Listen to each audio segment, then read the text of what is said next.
Once again, good evening, everyone. You're listening to Red Pill 78. As always, I am Zak, the Corruption Detector, and this is yet another edition of Red Pill News. I hope everyone's having a lovely day, that you had a marvelous weekend as well.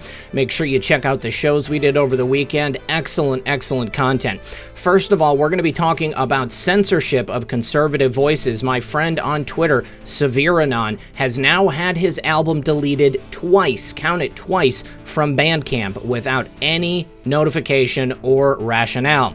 We're also going to be talking about the Virgin Islands, and a judge there has issued sweeping subpoenas for financial records from the long-deceased billionaire Jeffrey Epstein. Also, it looks like Greece has a couple of new residents. That would be Tom Hanks and Rita Wilson. They are now officially proud citizens of Greece. Now, I don't know if they're aware, but Greece does have an extradition deal with the United States. Also, continuing with the unrest in Portland, it looks like authorities there have found a stash in a public park of Molotov cocktails and loaded magazine rifles. And our guy Devin Nunes in Washington, D.C. says he is investigating the Brookings Institute in regards to the Russia probe. And finally, the people of China are facing major rains and flooding, and as a result, there could be a food shortage there before too long, not to mention millions of displaced people. So please, everyone, sit back, relax, grab your popcorn, and we'll be right back after a brief word from our sponsor.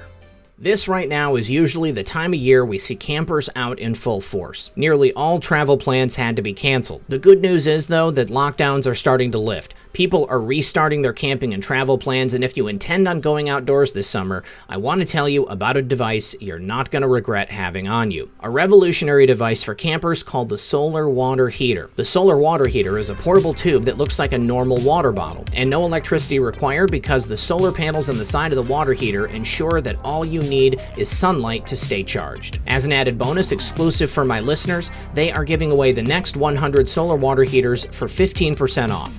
Once the first 100 are sold, they will go back to the regular price. So as an added bonus, you'll get insured express shipping if you go to solarwaterheater.com or go to the link in the description or pinned comment. Don't wait for a crisis to happen to wish you had a solar water heater. And remember, when you support my sponsors, you support this channel.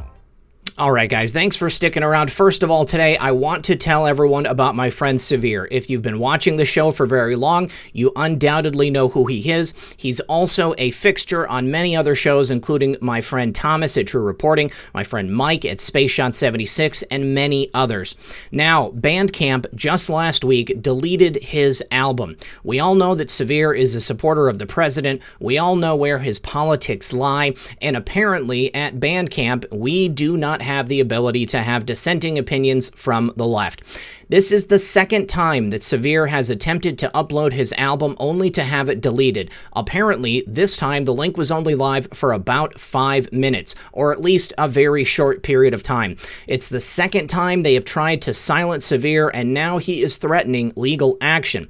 I just want to let everybody know about this situation because I think it's important to rally around conservative artists and conservative voices in general. Right now, there is a concerted effort to try to remove us from all forms of social media, and it's happening on Bandcamp, it's happening on Twitter, it's happening on Facebook, it's happening on YouTube, it is happening all over. Now, Severe, I hope that you do have the opportunity to put your music up elsewhere. I know that Bryson Gray has successfully had his album on iTunes, multiple albums on iTunes, so if you need any help with that, I'm sure that we can go ahead and get it worked out. But if there's any patriots out there who have the ability to build websites and are interested in creating a conservative music venue, I think Severe is a great place to start. This man deserves our support. All right, next, coming from justthenews.com, we have a story about the Virgin Islands looking into the finances of the deceased billionaire, maybe, Jeffrey Epstein. The Attorney General of the Virgin Islands has issued 15 sweeping subpoenas for information relating to his financial accounts. Now, the Attorney General there is Denise George. She's expanded her investigation into what she calls the Epstein enterprise by filing these 15 sweeping subpoenas to 8, count them, 8 financial financial institutions in which convicted offender Jeffrey Epstein held at least 35 specifically named accounts. Now, those banks are Wells Fargo, Silicon Valley Bank, Northern Trust International Banking Corporation, Fidelity Investments Incorporated, Citibank, Charles Schwab, Bank Leumi, and National Financial Services. Looks like he got around quite a bit. Now, in addition, the Virgin Islands government has subpoenaed third-party data from Wells Fargo, Citibank, Silicon Valley, Fidelity, Charles Schwab, Bank Leumi, and National Financial Services. Now, the third-party data account subpoenas identify the 35 entities related to Jeffrey's real estate holdings, trusts, foundations, and other operational accounts. The third-party subpoenas specifically name his foundations, COUQ Foundation. Now, this comes after New York regulators highlighted some of Epstein's foundations and trust when they investigated his accounts at Deutsche Bank. That is the case that is ongoing right now and has to do with Judge Salas, the woman who just last weekend had her family gunned down in her home. Back in 2008, we know Jeffrey in a Florida court pled guilty to 2 charges of solicitation of a minor. And then in July 2019, he was charged with trafficking with a minor in Florida and New York. And of course, a month later, he was found suicided in his jail cell. Now, 2 days before his death, he put his estate in a trust and signed his last will. And then following that death, his estate administrators filed his will in a Virgin Island probate court. As a result, the Virgin Islands Attorney General has opened the investigation into his criminal activity on the island. This information could potentially lead to many different avenues of investigation, including people who were involved in his nasty behavior. Back in January, Attorney General George filed a 22-count complaint against the estate and some of his holdings, and then in February, the Virgin Islands government expanded that initial complaint to a 24-count complaint against the estate, its trusts, several of his business entities, and Richard Kahn and Darren Indyke, who are the 2 administrators of his estate. The complaints accuse the defendants to have acted as the Epstein enterprise and operating in a human trafficking enterprise that included trafficking and forced labor. Other counts include civil conspiracy, violations of Epstein's obligations as a registered sex offender for not reporting his trips in 2019 to Austria, Monaco, also prostitution, rape, abuse of a child, and neglect, and conspiracy to violate the Virgin Island Criminal Influence and Corruption Organizations Act. That sounds like that's their version of RICO. Now, the Epstein enterprise defendants are accused of breaching numerous Virgin Island laws and using corporate entities to defraud the Virgin Island government to fund its criminal activity. Now, the people and the banks that have been subpoenaed have until mid-August to answer to these complaints. I think that this is going to potentially blow this operation wide open, and we're going to get a much better look as to who specifically was involved with the operation taking place there in the Virgin Islands. We know that Epstein had many co-conspirators, and anyone involved in this case, specifically in the Virgin Islands, and anyone involved in this specific filing here in the Virgin Islands would not be covered by any non-prosecution agreement from his 2008 case in Florida. I'm looking forward to following up on this story. Now, speaking of co-conspirators, Ghislaine Maxwell and her lawyers are working overtime to keep what they call highly confidential evidence from going public ahead of her trial, which is upcoming in the next year. Now, this evidence is supposed to include nude photos and sexualized videos that will be marked highly confidential from the court records. In a proposed protective order filed just this morning, Maxwell's attorneys detailed the discovery materials they believe should be kept out of public view and filed under seal in the Manhattan federal court case. This includes their words, highly confidential information, which they say should not be disseminated, transmitted, or otherwise copied. You know why, I think? Probably because this is also blackmail material that she holds. If the information is released into the public sphere, then she has no power based upon the information that she still has in secret. Highly confidential information includes nude, partially nude, or otherwise sexualized images, videos, or other depictions of individuals. Her attorneys and prosecutors have been working together to determine what discovery materials should be made public and only disagreed on 2 details. One point they couldn't agree on is whether Maxwell's defense attorneys should be allowed to disclose the identities of victims mentioned in the discovery material who have already spoken on the record to the media. The government's proposed restriction is therefore broader than necessary to protect the privacy interests of these individuals who have already chosen to self-identify and will hinder the defense's ability to conduct further factual investigation, prepare witnesses for trial, and advocate on Miss Maxwell's behalf. So actually, it sounds like what they want to do is to release the names of people who were victimized so that they can slander them in the press, hoping that by doing so, they'll be able to get the public to disregard the testimony of these women and girls who were victimized by Epstein and Maxwell. The judge is going to need to approve which documents are kept from prying eyes, and I know that the judge has already stated publicly she wants to get as much of this information out as possible. Remember, there was the 2015 defamation case that Maxwell settled with Virginia Giuffre. So you can bet that there are going to be a lot of very rich and powerful people who are going to be watching this case with very careful eyes. And next, something I had no idea I would be reporting on. Tom Hanks and Rita Wilson are officially proud Greek citizens now. This is coming from the New York Post, so it's being reported in kind of a celebratory fashion. But after swearing an oath to the Greek interior minister and receiving their passports as a result of some activism that they apparently did for some fires that took place near Athens in 2018, Tom Hanks and Rita Wilson have been granted honorary citizenship of Greece. Now, they own property there. They travel there quite often. I believe they are both officially Greek Orthodox as well. And it doesn't say much other than that. It seems like an oddly timed thing to do. We know that a couple of years ago, many celebrities were claiming that they were going to ditch their citizenship and go to other countries. But it looks like Tom Hanks and Rita Wilson are actually going for it. Now, it's unknown at this time if there's any other reasons why Hanks and Wilson decided to go ahead and do this. I do believe they have maintained their United States citizenship as well for the time being. As I said in the intro, I'm pretty certain that Greece has an extradition treaty with the United States, so if anything was to go down, they would not be able to get protection there to stop from being brought back to the United States. Clearly a strange story and something we're going to have to keep an eye on for the future. Next, the unrest continues in Portland, and Portland police found a stash of loaded magazine rifles. You can see them here on the screen, as well as Molotov cocktails. These were near Lounsdale Square Park on Sunday night. A person pointed out the bag to the police, and inside the bag, they found the magazine rifles as well as the cocktails. Here is also the tweet from the Portland police. Now, as of today, it is not known who these belong to, but I think we can assume exactly what they were planning to be used for. Thank goodness the Portland police were able to find them before they could be used for some nefarious purposes, perhaps setting off a false F.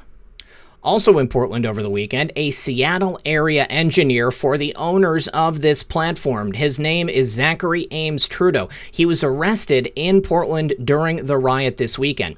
Now, he is a 30-year-old self-described Marxist who is charged with assault, attempting escape, and resisting arrest. Andy No reported on it yesterday. Here is his booking photo right there. Now, if you take a look at some of his social media accounts before they were closed down, he said things like burn it to the ground in regards to the rioters lighting the police union on fire. He also channeled Karl Marx in a June Facebook post. He said, F yeah, one way to hurt the bourgeoisie is to hurt their businesses. Closing down the ports is a terrific way to show solidarity between labor and that organization, BLM. Of course, in classic fashion, having zero awareness that the people of Portland and the people of these other cities where businesses are being burned and destroyed are actual everyday American citizens. They are not bourgeoisie. They are just hardworking Americans who have attempted to make a life for themselves by building their businesses from the ground up. Now, it's especially interesting to note the violent nature of his posts, considering the fact that conservative voices are being shut down daily on all forms of social media. I'm wondering if this story will even show up on search results if you go and try to find it. But as long as I'm reporting, I want to make sure that the truth comes out about the nature of this unrest as it happens on a daily basis. Now next, Devin Nunes says he is investigating the notorious think tank, the Brookings Institution, in his Russia probe. He said, "We've now expanded our investigation, full-blown investigation into the think tank." Now, he appeared on Fox News over the weekend and he said, "We've now expanded the investigation." He commented further saying that the investigation will focus on whether Brookings, which is a tax-exempt entity, engaged in politics, which Nunes says it has, and whether the institution, which receives foreign donations, took actions to benefit a foreign government. Now, Devin's remarks on Sunday Morning Futures came as the identity of the Steele dossier source was recently revealed to be Igor Danchenko, who previously served as a senior research analyst with Brookings. It all goes back to Russia. Now, he said, though Mr. Danchenko visited Moscow while gathering information for Mr. Steele, he lives in the United States. People may remember that president of Brookings back in 2016, we know he had given the dossier to a few people. We had that through testimony. Now, you may also remember that the State Department was involved and there were additional dossiers that weren't the Steele dossiers, except that they mirrored the Steele dossiers. And we think there's a connection between the president of Brookings and those dossiers that were given to the State Department that mirrored the Steele dossier. This was the Clinton campaign's dossier. It was the dirt. It was a phony story that they sold not only to the American people, but they sold it and corrupted our FBI, where it appears like these dirty cops were more than willing to take this information and present it to the FISA court. Now, Devin Nunes also questioned who were the foreign donors, and are they doing all of this not just to help the Democratic Party, but also any foreign government. Brookings Institution famously made up of never-Trumpers, people who had a vested interest in making sure President Trump didn't make it into the White House, and then once he did, they needed to have him removed. Brookings Institution clearly acting outside of their charter as a 501c3 organization, and it looks like they're doing business not only for the DNC, but for foreign governments as well. I think this is a very good development, and with Devin Nunes at the helm of this investigation, I think the people of the Brookings Institution deservedly should be very nervous about what the future holds in store for them. We have the evidence, we have the testimony, and now we have the investigation. And finally, although China itself may be the biggest threat to our American way of life, the people of China are innocent in the actions of their government, and due to recent rains and flooding, China's dams have been displaced and their food supply is in danger. Now on screen right here is a picture of Chinese land which is completely flooded. Not good for them. They're facing major issues on many fronts, and now they may soon be facing a food shortage as a result of this flooding. With recent torrential rains and flooding, dams are being blasted, and other dams like the Three Gorges Dam are on the brink.